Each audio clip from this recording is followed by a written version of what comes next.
My wife laughed to her friends. He's so emotionally weak, it's like being married to a girlfriend, not a husband. I said, understood, shut off every bit of emotional support overnight. Weeks later, she finally noticed only after someone else valued. Guys, I'm sitting in my classroom after hours trying to process something that happened last weekend, and I honestly don't know if I'm overreacting or finally seeing clearly. I'm 34M, high school history teacher here in Minneapolis. Been married to Claire, 31F, marketing coordinator, for 6 years.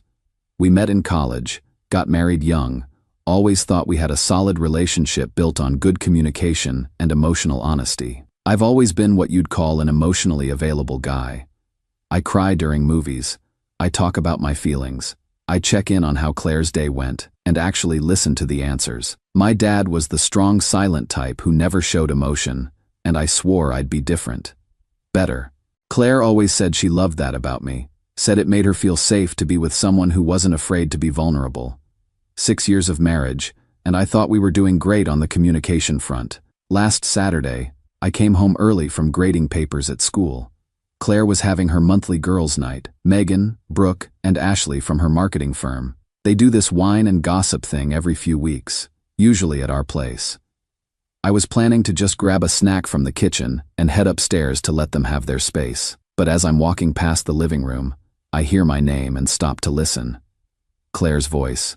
Oh my God, you guys. Grant cried during that stupid Hallmark movie last night, like actually teared up at the part where the guy proposes. The friends start giggling. Then Megan goes, You, seriously? Tyler would never. That's so emotionally weak, Claire finishes. I know, right?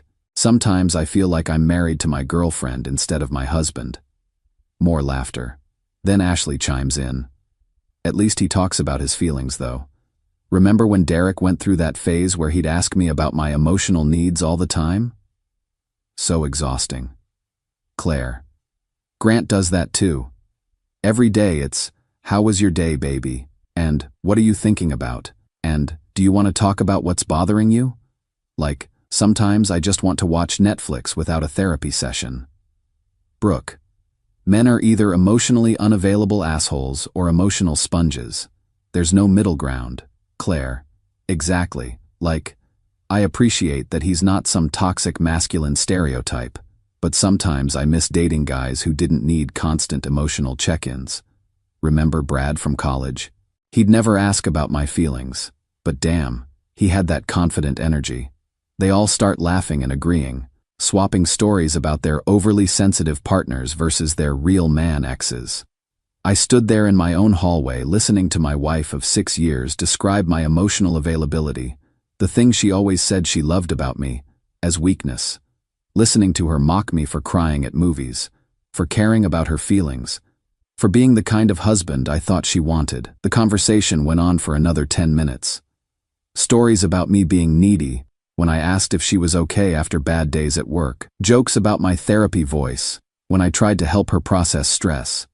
Even making fun of the way I said I love you before we went to sleep every night. I quietly went back outside, sat in my car for 20 minutes, then came back in loud enough for them to hear me. By the time I got to the living room, they were talking about some Netflix show like nothing had happened. Claire smiled at me. Hey babe, how was grading? We're just finishing up here. I said hi to everyone, grabbed some water, and went upstairs. Acted completely normal. But something fundamental had shifted. Here's the thing. I wasn't angry. I was clarified, like someone had turned on a light and I could finally see the situation clearly. For 6 years, I've been emotionally available to this woman. I've listened to her work drama, supported her through family issues, celebrated her wins, comforted her through losses. I've shared my own struggles, been vulnerable about my insecurities, trusted her with the parts of myself I don't show anyone else. And she's been taking all of that emotional labor and turning it into comedy material for her friends. So I decided to stop. Not in an angry way, not passive-aggressively, just stop. Sunday morning, Claire asked how I slept. Instead of our usual pretty good, had that weird dream about work again though conversation, I just said, fine, thanks. She asked what I wanted to do for the day. Usually I'd suggest something we could do together. ask what she was in the mood for, make it a whole discussion. Instead, I said, I'm going to prep lessons and maybe hit the gym. You do whatever you want. No more emotional check-ins. No more, how was your day? Followed by 20 minutes of supportive listening. No more sharing my own feelings or asking about hers. It's been 5 days, and the change is remarkable. I'm not being mean or cold. I'm still helpful around the house, still polite and pleasant. We still watch TV together and talk about practical stuff. But the emotional intimacy? Gone. Completely shut off. And Claire hasn't noticed yet. That might be the most telling part of all. She's so used to my emotional availability that she doesn't even register when it's not there. She's been coasting on my emotional labor for so long that its absence just feels like normal interaction to her. Meanwhile, I feel lighter, like I've been carrying a weight I didn't realize was there. Derek, my buddy who coaches football at the school, noticed the change immediately. You seem different, man. More relaxed. My students have noticed too. Apparently, I've been more focused in class, less distracted by relationship stuff, more present for them. Ironic, considering I'm supposed to be dealing with emotional turmoil. But here's what I keep coming back to. If Claire thinks emotional availability is weakness, if she finds my vulnerability exhausting, if she's embarrassed by my sensitivity, then she doesn't get access to it anymore. I've spent 6 years trying to be the emotionally intelligent husband I thought she wanted. Turns out she wanted the benefits of emotional labor without respecting the person providing it. So Reddit, am I being petty? Should I confront her about what I heard? Or am I finally learning healthy boundaries about who deserves my emotional energy? Part of me feels like I should talk to her about this. But another part of me thinks that if she respected my emotions, she wouldn't have been mocking them to her friends in the first place. Update 1. Well, Reddit. It's been 3 weeks since I went emotionally dark, and the results are interesting. Quick recap. Overheard wife Claire mocking my emotional availability to her friends, calling me weak for things like caring about her feelings and showing emotion. So I stopped doing both. The first 2 weeks were fascinating from an anthropological perspective. Claire genuinely didn't notice that I'd stopped being emotionally available. She'd talk about work drama and I'd say, "That sounds frustrating."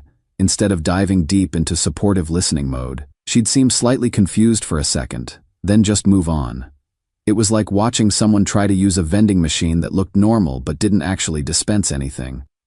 She'd put in her emotional coin, expect her usual supportive snack, get nothing, then just shrug and walk away.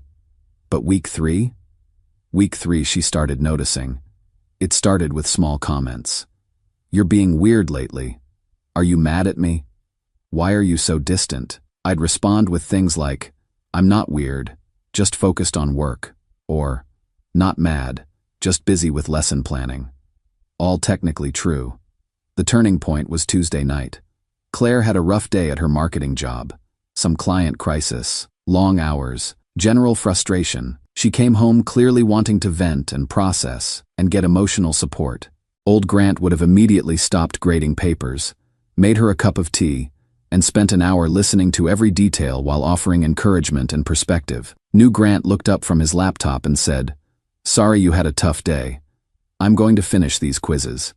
She just stood there in the kitchen holding her work bag, looking completely lost, like she'd walked into a room and forgotten why she came in. "That's it?" she asked. "What do you mean? You're not going to ask about it? You said you had a tough day." I acknowledged it. "Did you need something else?" She stared at me for a minute, then went upstairs without another word. Wednesday, she tried again. Some drama with her friend group. Apparently Megan and Ashley had a fight about something ridiculous. Usually this would be a 30-minute debrief where I'd help her navigate the social dynamics and validate her feelings. Instead, when she brought it up, I said, "Sounds complicated. I'm sure you'll figure it out." That's your advice? I'll figure it out. You're smart and you know your friends. I trust your judgment." She looked so confused. "But don't you want to know what happened?" "Not particularly. It's your friend group." Thursday night, she finally lost it. "Okay, what the hell is going on with you? You've been acting like a robot for weeks. Are we having a fight I don't know about? Are you depressed? Are you having an affair?" I could have laughed at that last one. An affair? With what emotional energy? "I'm not having an affair. I'm not depressed, and we're not fighting. I've just been focusing on my own stuff lately. But what about US stuff? What about our relationship? This is where it got interesting. I looked at her and realized that our relationship had been me providing emotional labor while she consumed it. Now that I'd stopped providing, there wasn't much left. What about our relationship? I asked. You don't talk to me anymore. Not really. You don't ask about my day. You don't share your feelings. You don't seem to care. I care about practical things. I care that you're safe and healthy. I care about our shared responsibilities. But your emotional processing, that's your job now. She looked like I'd slapped her. My job?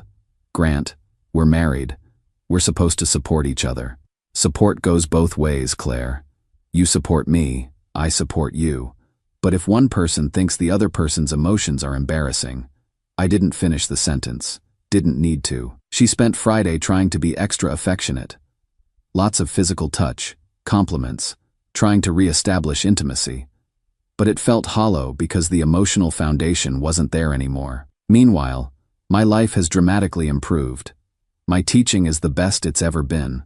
I have more mental energy for my students because I'm not constantly processing someone else's emotional needs. My lesson plans are more creative. My classroom management is more confident. My relationships with colleagues are stronger. Derek noticed the change immediately. Whatever you're doing, keep doing it. You seem like yourself again. Even my students have commented. One of my juniors said, "Mr. Sullivan, you seem happier lately. Like, more present." Because I am more present. When your emotional energy isn't being constantly drained by someone who doesn't appreciate it, you have more to give to people who do. I've been thinking a lot about what Claire said. We're supposed to support each other. She's right. But support requires respect. And you can't respect someone while simultaneously mocking them to your friends. For 6 years, I've been Claire's emotional support system. Her unpaid therapist, her validation source, her feelings processor. And the whole time, she's been embarrassed by the very qualities that made me good at those roles. So now she gets the husband she actually wanted, emotionally unavailable, focused on practical matters, not bothering her with feelings or emotional needs. The irony is beautiful. Update 2 Reddit.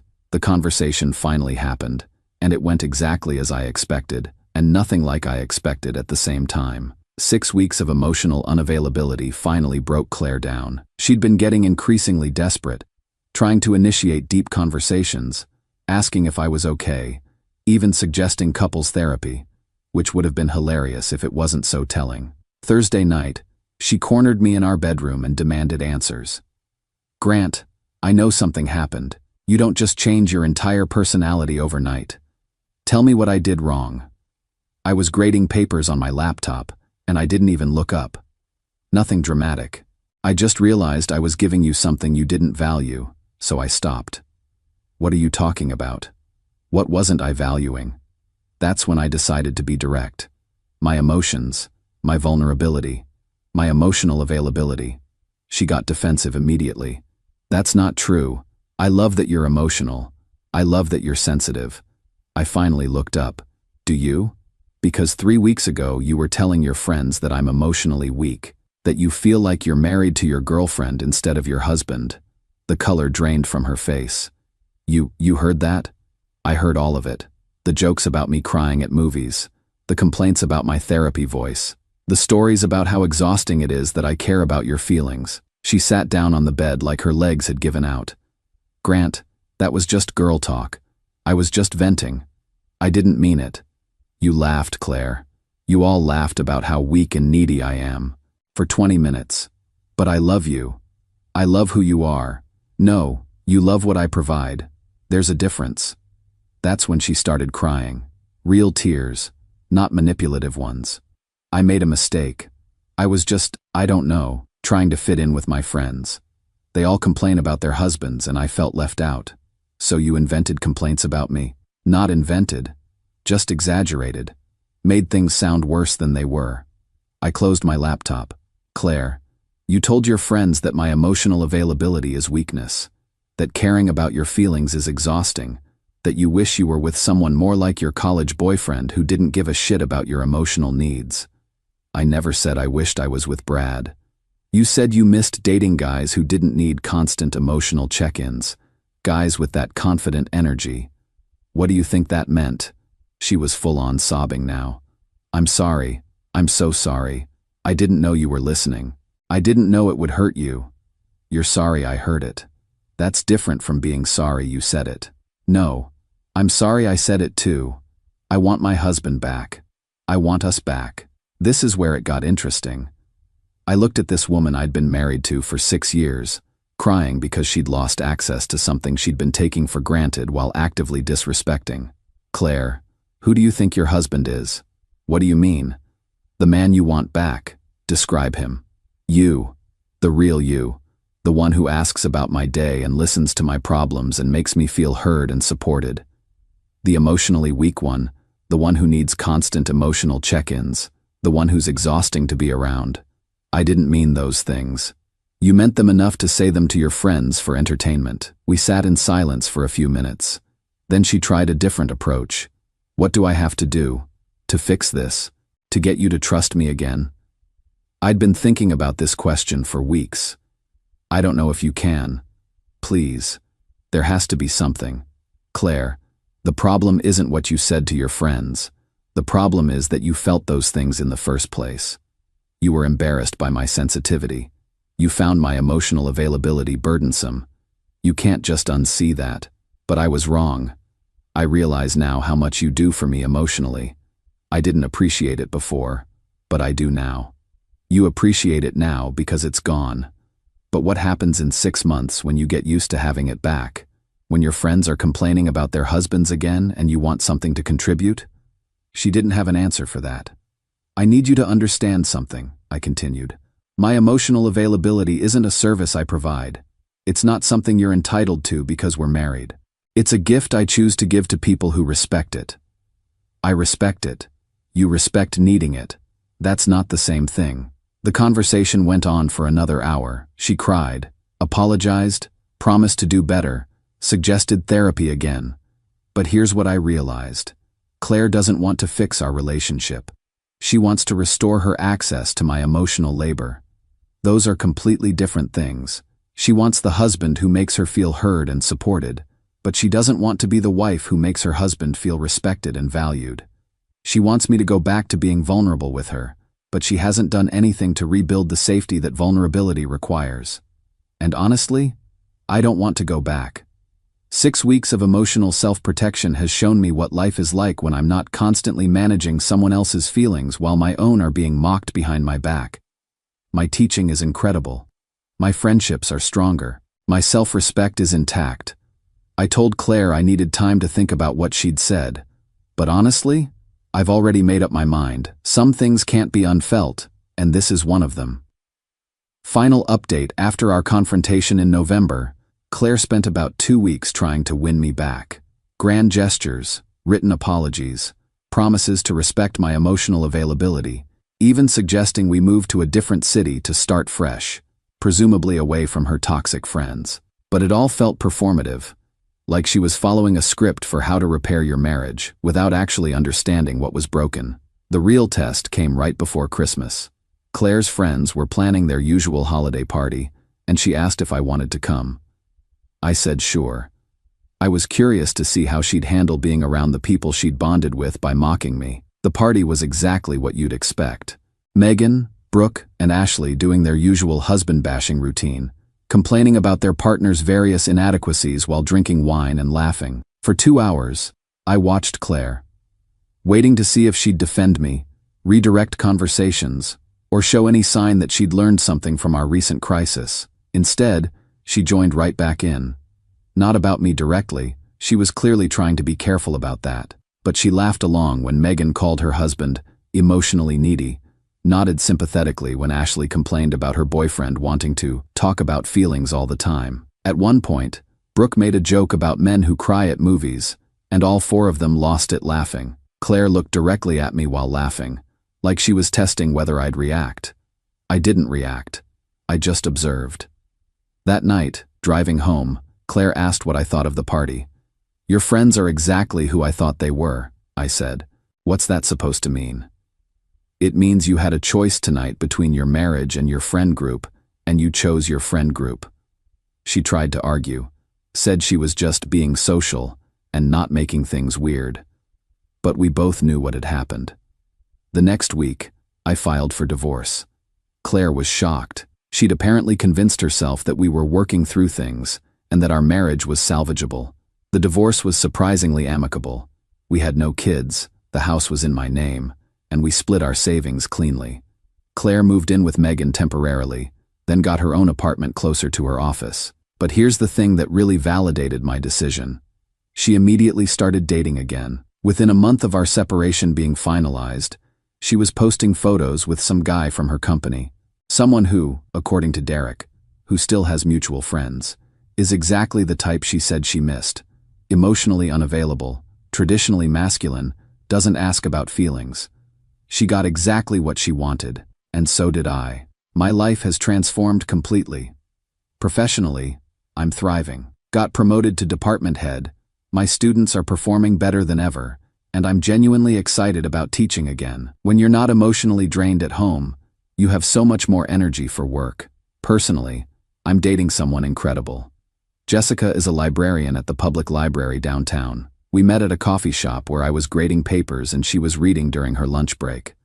The difference is night and day. When I told Jessica about a difficult day at work, her response was thoughtful questions and genuine empathy. When I mentioned tearing up during a movie, she said it showed I was capable of deep emotional connection. She appreciates my emotional intelligence instead of being embarrassed by it. She values my sensitivity instead of seeing it as weakness. Most importantly, she would never, ever mock me to her friends.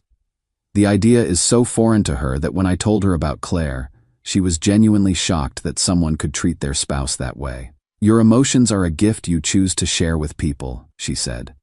Anyone who makes fun of that gift doesn't deserve to receive it. Exactly. Claire occasionally reaches out through mutual friends, asking how I'm doing or mentioning that she misses what we had. But what we had was me giving everything emotionally while she took it for granted and mocked it behind my back. I don't miss that dynamic at all. The house feels peaceful now. I come home to quiet instead of drama. I read books, work on lesson plans, cook meals I actually want to eat. My weekends are my own. When Jessica comes over, we have actual conversations instead of one-sided therapy sessions. We support each other instead of me being her emotional support animal. It's what a healthy relationship should feel like.